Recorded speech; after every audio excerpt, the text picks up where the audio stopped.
அரசியல் களம் மிக பரபரப்பாக சூடு பிடிச்சிக்கிட்டு இருக்கிற நேரத்தில் கொஞ்சம் நம்மெல்லாம் ரிலாக்ஸ் பண்ணிக்கிற மாதிரி ஒரு 2 பேர் வந்து ஜோக் பண்ணிட்டு போயிருக்காங்க. 2 அரசியல் ஆளுமைகள் இல்லை அரசியல் ஆளுமைகள்னு அவங்கள சொல்லக்கூடாது. ஒருத்தவங்க அரசியல் ஆளுமையாக தன்னை விளம்பரப்படுத்திக்கிட்டு இருக்கக்கூடிய அவங்களே நம்பிட்டு நீ டாக்டர்னு நம்பணும் அப்படின்னு ஒரு காமெடி வரும்ல, அந்த மாதிரி இவங்களை நீ அரசியல் ஆளுமை அப்படின்னு அன்புமணி வந்து சௌமியா அவர்களை நம்ப வச்சுருக்காரு. அன்புமணியையே அப்படி நம்ப வச்சு தான் 10-15 வருஷத்துக்கு மேலே ஒரு 20 வருஷமாக களத்தில் இறக்கி விட்டுருக்காங்க. நீ பெரிய இன்டலெக்சுவல் பெரிய அரசியல்வாதி உனக்கு தெரிஞ்ச அரசியல் வேறு யாருக்கும் தெரியாது அப்படின்னு சொல்லிட்டு ராமதாஸ் வந்து அன்புமணியை நம்ப வச்சார். அது என்ன தான் அது ஒரிஜினலாக இல்லைன்னா கொஞ்ச நாளைக்கு மேலே தாக்கு பிடிக்க முடியாதுல்ல, அந்த நிலை தான் இன்றைக்கி வந்து பாட்டாளி மக்கள் கட்சியில் நடந்திருக்கு, அன்புமணிக்கிட்ட நடந்திருக்கு.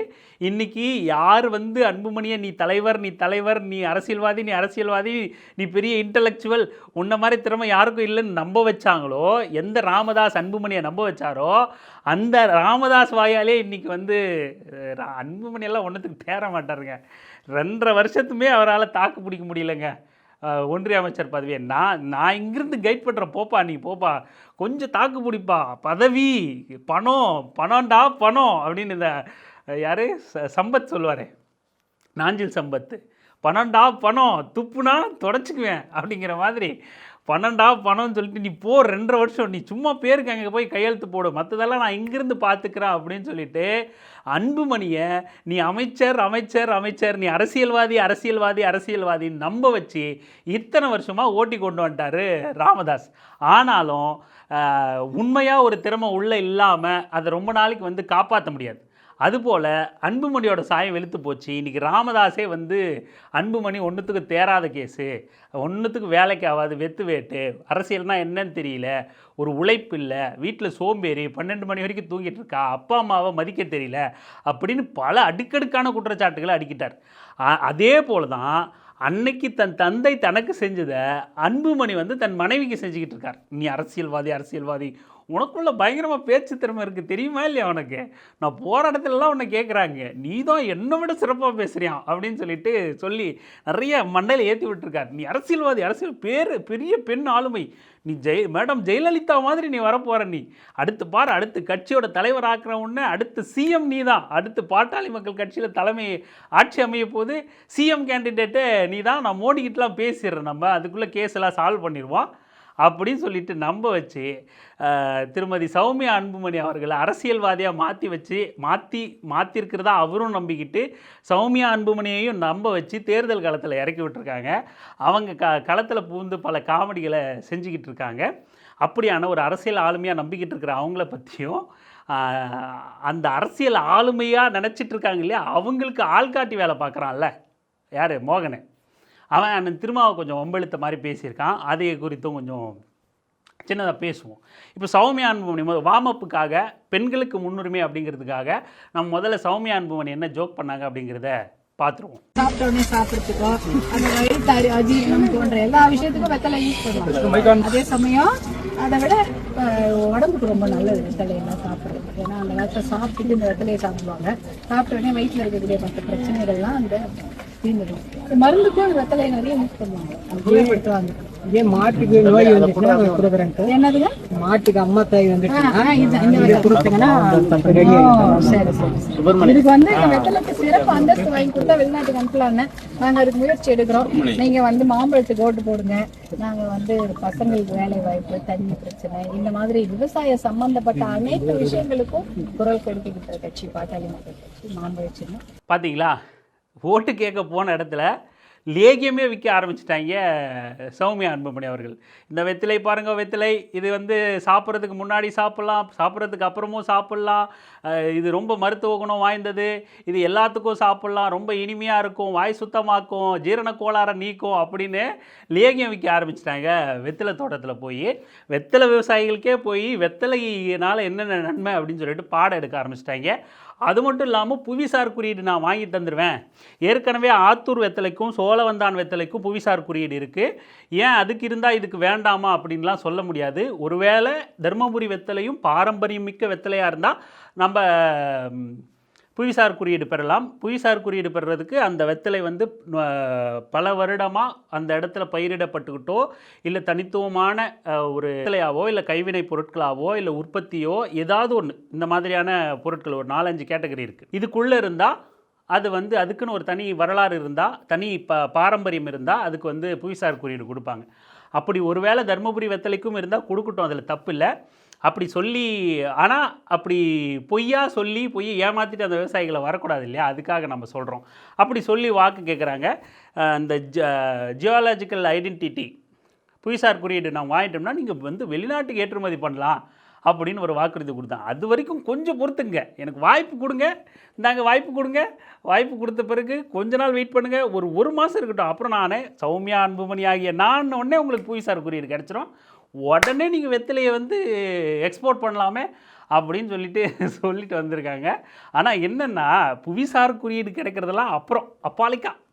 ஆனால் இப்போ வரைக்கும் புவிசார் குறியீடு கிடைச்சவங்களுக்காவது ஏற்றுமதி செய்கிறதுக்கான இலகுத்தன்மை இருக்கா?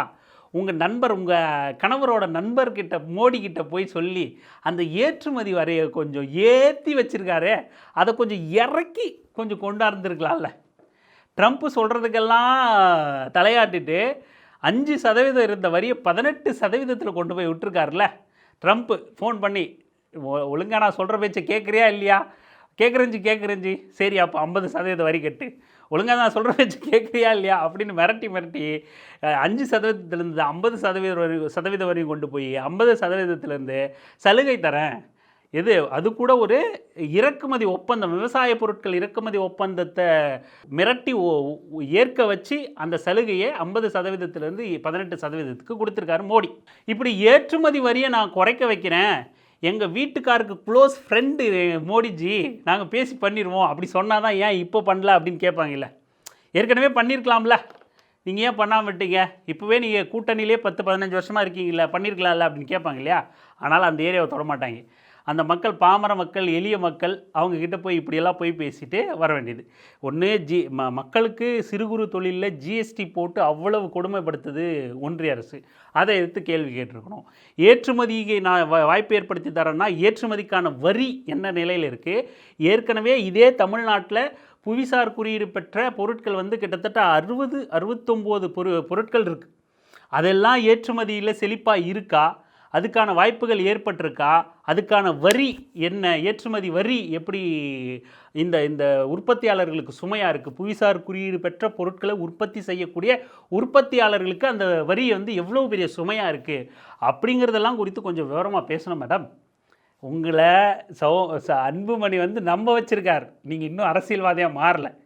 நீங்கள் டாக்டர் எப்படி உங்களை டாக்டர் ஒய்ஃபு நம்மளும் டாக்டராக இருக்கணும் அப்படின்னு சொல்லிட்டு ஒரு முனைவர் பட்டத்தை எப்படி வாங்கிட்டீங்களோ அந்த மாதிரி நம்ம வீட்டுக்காரர் அரசியல்வாதி, அவரை நம்ப வச்சுட்டார் அவங்க அப்பா. அதே போல் நாமளும் அரசியல்வாதியாக இருக்கணும். அடுத்த தலைமுறை நாம் தான், பாமகவோட அடையாளம் நாம் தான், அடுத்த வாரிசு நாம் தான், கட்சியை லீட் பண்ண போகிறது நாம் தான் அப்படின்னு உங்களை அரசியல்வாதியாக மாற்றி வச்சுருக்கார். நீங்கள் இன்னும் மாறலை. ஆக்சுவலாக மாறணுன்னா நிறைய தகவல் தெரியணும், சமூக நீதி பார்வை இருக்கணும். நீ அங்கே அந்த சௌமியா அன்புமணி அந்த வெத்தலை தோட்டத்துக்காரர்கிட்ட பேசிட்டு, அந்த விவசாயிக்கிட்ட, எளிய விவசாயி, அவர் என்ன சொல்கிறாரு, இந்த அம்மா லேகியம் விற்றாங்கல்ல, இது ஜீரணத்துக்கு நல்லதுங்கோ, இது சாப்பிட்றதுக்கு அப்புறம் சாப்பிட்லாம் கூட லேகியம் விற்றாங்கல்ல.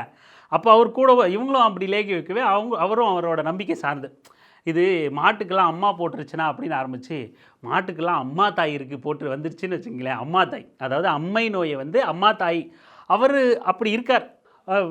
எளிய மக்கள் மேபி இப்போ அந்த மாதிரியான நம்பிக்கைகள், இன்னும் அம்மையை வந்து அது ஒரு கடவுள் பனிஷ்மெண்ட் அப்படின்னு நினைக்கக்கூடிய மனநிலையில் இருக்கார். அந்த மாதிரி இடத்துல பேசக்கூடிய இந்த எளிய மனிதர் வந்து அப்படி அவர் அந்த மாதிரி பேசுகிறார் அப்படிங்கிறத வந்து நம்ம அக்செப்ட் பண்ணிக்கலாம். ஓகே, எளிய மனிதர், விவசாய பின்புலம் கொண்டவர், அந்த கிராமத்துக்குள்ளே வசிக்கிறார் அப்படிங்கிறது. அதுவே நம்ம வந்து வெளியில் மற்றவங்க பார்க்கும்போது அது வந்து இன்னும் கூட இவர் வந்து அம்மை நோயை அம்மா தாயிங்கிறாரே அப்படின்ற மாதிரி நமக்கு தோணும். ஆனால் அது பெருசு இல்லை, அவர் அந்த மாதிரி பேசுகிறது பெருசு இல்லை. சௌமியா மேடமே ஒரு மரக்கட்டை தண்ணியில், காஞ்சிபுரத்தில் மரக்கட்டை தண்ணியிலிருந்து எடுத்தாங்க, அத்தி வரதன்னு சொல்லிட்டு. அது தண்ணியில் இருந்துச்சா இவனுங்களாம் திட்டம் போட்டு 3 நாள் கொண்டு போய் போட்டு 2 நாள் கழித்து மேலே எடுத்து விளம்பரம் பண்ணிட்டானுங்களான்னு தெரியல. அப்படி அத்திவரதர்னு ஒரு அந்த மரச்சிலைன்னு சொல்கிறாங்க, அதை எடுத்துகிட்டு அதுக்கு வந்து பேசினாங்க சௌமியா மேடம். ஐயோ அம்மம்மா அப்பப்பா இதை நம்ம ஏன் எல்லா இடத்துலையும் பேசுகிறோன்னா அதை நம்மளால் ஏற்றுக்க முடியல. அவங்க பேசுகிறதையும் அந்த ரியாக்ஷனும் இன்னும் மண்டைக்குள்ளேயே இருக்குது. அது விட்டு போய் தொலைய மாட்டேங்குது அது.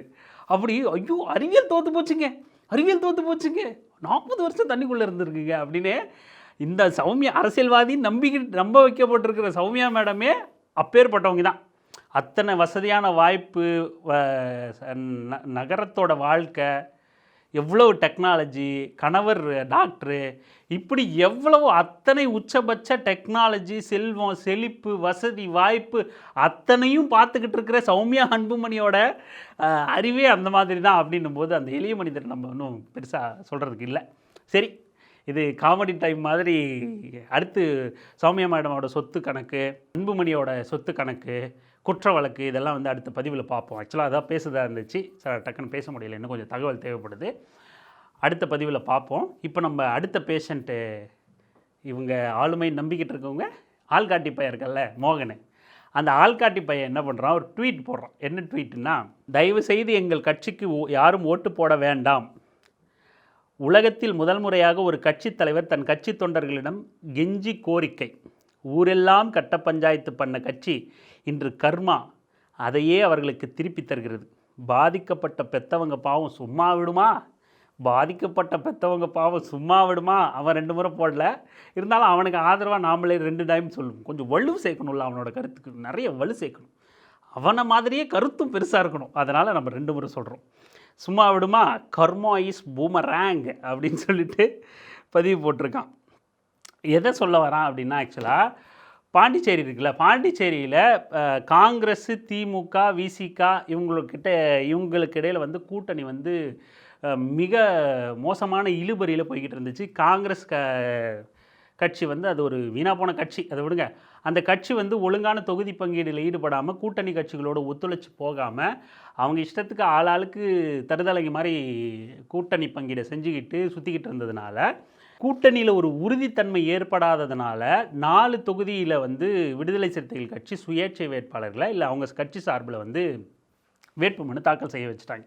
ஏன்னா கிட்டத்தட்ட இறுதி நாளுக்கு முன்னாடி வரைக்கும் கூட 2 நாளைக்கு முன்னாடி வரைக்கும் கூட தொகுதி பங்கீட்டில் சுமூக உடன்பாடு எட்டலை. திமுகவுக்கும் காங்கிரஸுக்குமே சுமூக உடன்பாடு எட்டப்படலை. அதனால் விசிக்கு அங்கே போட்டியிட்டாகணும் இல்லையா, அங்கே கட்சி இருக்குது இல்லையா, அதனால் அவங்க 4 தொகுதிக்கு வேட்பாளர்களை அவங்க கொஞ்சம் வலுவாக இருக்கிற எண்ணின இடத்துல வேட்பாளர்களை மனு தாக்கல் செய்ய சொல்லிட்டாங்க. அதுக்கப்புறம் வேட்பாளர் அந்த இறுதி நாளுக்கு அன்றைக்கின்னு நினைக்கிறேன். அதுக்கப்புறம் திமுக விசிகா கிட்ட பேசுது, நாங்கள் உங்களுக்கு தொகுதி பங்கீடு தரோம், அதை உறுதியளிக்கிறோம் அப்படின்னு சொல்லிட்டு அந்த பேச்சுவார்த்தை சுமூகம் மூடிது. 4 தொகுதியில் வேட்புமனு தாக்கல் பண்ணியிருக்காங்க. ஒரு தொகுதி வந்து கூட்டணியோட சந்திக்கலாம் அப்படின்னு சொல்லிட்டு முடிவு பண்ணிவிட்டு தேர்தலை களம் காண்றாங்க. அதுக்கப்புறம் இடையில் அந்த வேட்புமனுக்களை, ஏன்னா கடைசி நேரம் வரைக்கும் இழுபறியிலே போயிட்டு இருந்ததுனால அந்த வேட்புமனுக்கள் எல்லாம் திரும்ப பெறப்படலை. அது ஒரு விஷயம். இதனால் ஏற்கனவே வேட்புமனு தாக்கல் செஞ்சுட்டு இருந்ததுனால இப்போது கூட்டணியில் உடன்பாடு எட்டப்பட்டதுனால கூட்டணி உடன்பாட்டின்படி ஒரு தொகுதியில் விசிகா வந்து நிற்கிது லீகலாக.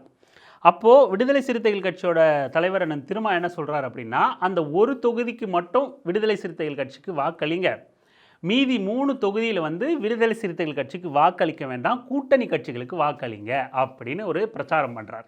அதைத்தான் இந்த ஆள்காட்டி பையன் வந்து ட்வீட் போட்டு சொரிஞ்சிக்கிறானா, சுய இன்பம் அடைகிறான், சொரிஞ்சிக்கிட்டு என்ன சுகம் அப்படின்னு சொல்லிட்டு சொரிஞ்சு விட்டுக்கிட்டு இருக்கான்.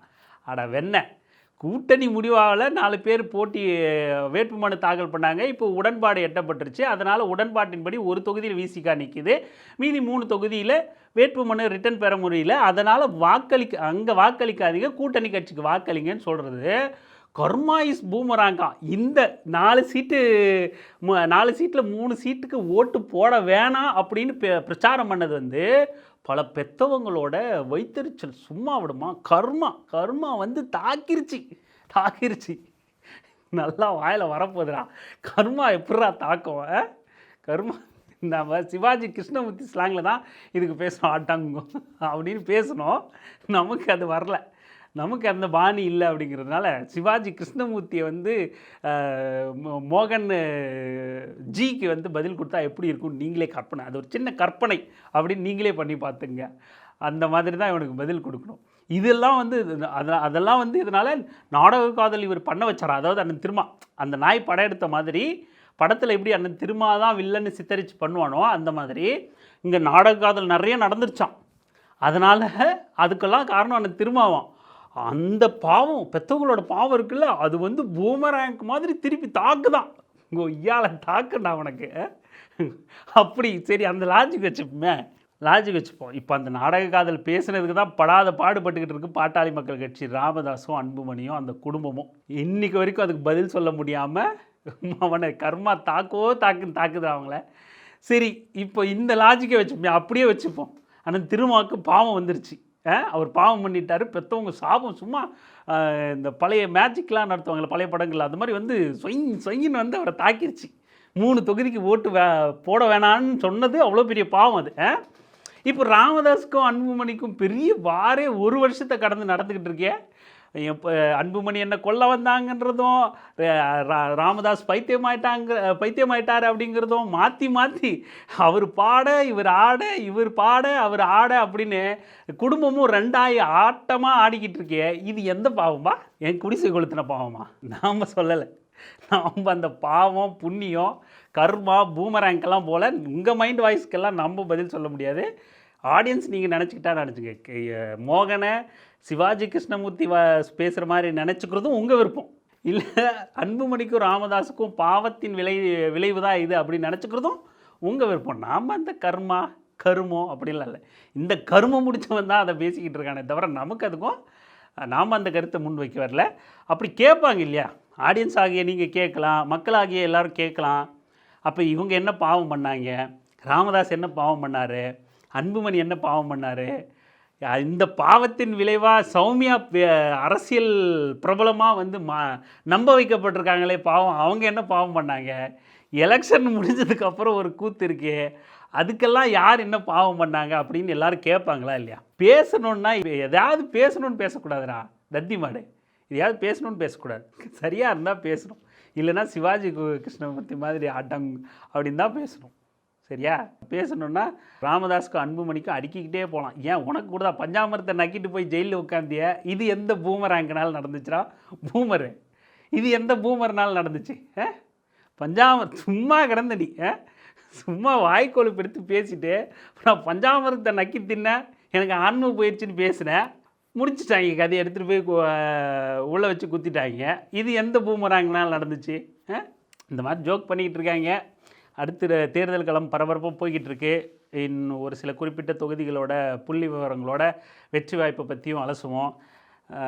அன்புமணி தீவிர பிரச்சாரத்தில் இருக்கார், அவரோட குற்ற வழக்குகள் இருக்குது, எல்லாத்தையும் தொடர்ந்து பேசுவோம், தொடர்ந்து பேசலாம். தொடர்ந்து இணைந்திருங்கள் அரசியல் வெங்காயம் சேனலுடன். நன்றி.